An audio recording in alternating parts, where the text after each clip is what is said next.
मैंने आपको मेवट का बताया तो हमारे भाई ने कहा कि जो भी मेवट को पाकिस्तान से कंपेयर करता है वो देशद्रोही है। तो भैया वो कंपेयर मैं नहीं कर रहा, रिपोर्ट पढ़ के आया करो। वो जस्टिस पवन कुमार कर रहे हैं, मैं नहीं कर रहा। मैं तो रिपोर्ट पढ़ा रहा हूं और अमीश भाई को उसका लिंक भेज दिया है। पहली चीज।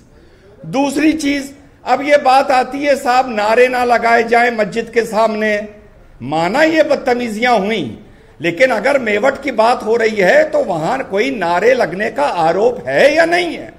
जवाब है नहीं है। मौके पर पहुंचने से पहले ही उस जल अभिषेक यात्रा को रोक लिया गया। अब तीसरी बात नारे की आई। अगर नारे पर भड़कने का अधिकार है तो जो नारे लगाए जाते हैं कि जो गुस्ताखे नबी की एक सजा सरतन से जुदा, तो भाई इस बात पर तो पूरे 100 करोड़ हिंदू जिस दिन भड़क गए तो यार कोई नारा लगाने वाला नहीं रहेगा। तो नारे को भड़कने का बहाना ना बनाओ। और तीसरी बात और आखिरी बात, अभी भाई ने कहा बीजेपी के आने के बाद ये क्यों हो रहा है। मैं बता देता हूं क्यों हो रहा है।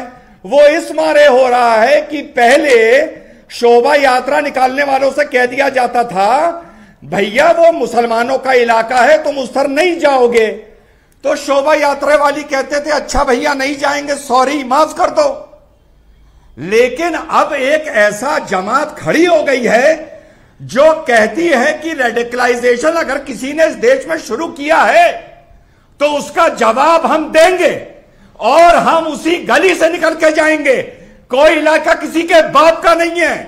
इस मारे बवाल हो रहे हैं क्योंकि अब हिंदू मुसलमान का जवाब दे रहा है। जी लेकिन मैं फिर आता हूं पॉइंट के ऊपर, जो political point Akhilesh Amish allow me to respond. जी I allow you to respond Shadab, but Akhilesh ji इंतजार कर रहे हैं।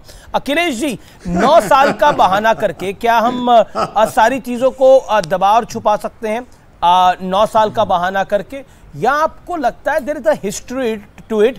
आपकी भी सरकारें रही हैं हरियाणा के अंदर, ऐसा नहीं है कि आपकी सरकार नहीं रही है, क्या there is a history to it?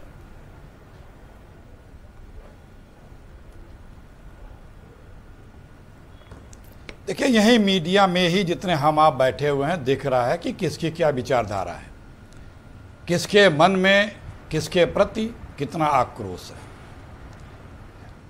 हमारे यहाँ पहले तो हनुमान चालीसा घरों में पढ़ी जाती थी, अब दूसरे के पूजा स्थलों पर जाके पढ़ने के लिए जोर लगाया जाता है, वहाँ जाके पढ़ा जाता है। ये क्या हिंदू धर्म है क्या? हमारे यहाँ तो जब भगवान की यात्रा कुछ निकलती है तो भक्ति भाव से निकलती है, श्रद्धा से निकलती है। लेकिन इधर हिंसा, कट्टरता, गुस्सा, हथियारों से लैस नशे में, ये कौन संस्कृति पैदा कर रहा है? ये कौन से लोग हैं जिसकी सोच में, जिसके मूल में सिर्फ द्वेष है, बैर है? उसके परिणाम तो यही आएंगे।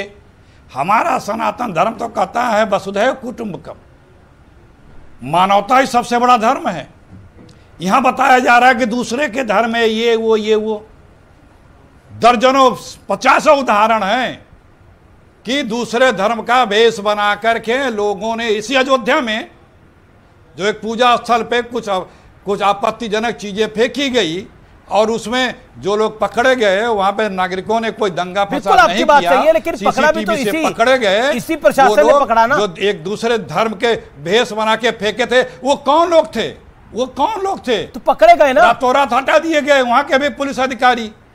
तो ये जो चल रहा है ना, समाज को बांट करके सत्ता पे बने रहना और दूसरे को प्रति घृणा और नफरत और उन्माद पैदा करना, ये देश देख रहा है। Arun Yadav want to respond, Ashwini Upadhyay want to respond. Arun Yadav 10 second. Arun Yadav 10 second. आज के सोशल मीडिया पे 1 दर्जन घटनाएं हैं। काल्पनिक बताने वाले लोग हमें सनातन धर्म की शिक्षा और ज्ञान यहाँ पे ना दें, पहली बात तो।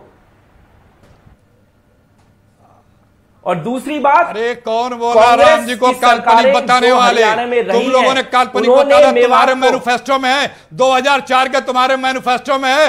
तुम्हारे मंत्री ने राज्यसभा में कहा था सीता काल्पनिक है। तुम्हारे मंत्री, तुम्हारे प्रदेश अध्यक्ष बंगाल के चुनाव में बोला था कि वो अवतार नहीं है, भगवान नहीं है, वो एक राजा है। और आप लोगों ने क्या किया था वो पूरे देश में देखा है। मुझे ब्रेक के लिए रुकना है, मुझे ब्रेक के लिए रुकना है। मैं ब्रेक के बाद वापस आ रहा हूं। आप देख रहे हैं आर पार।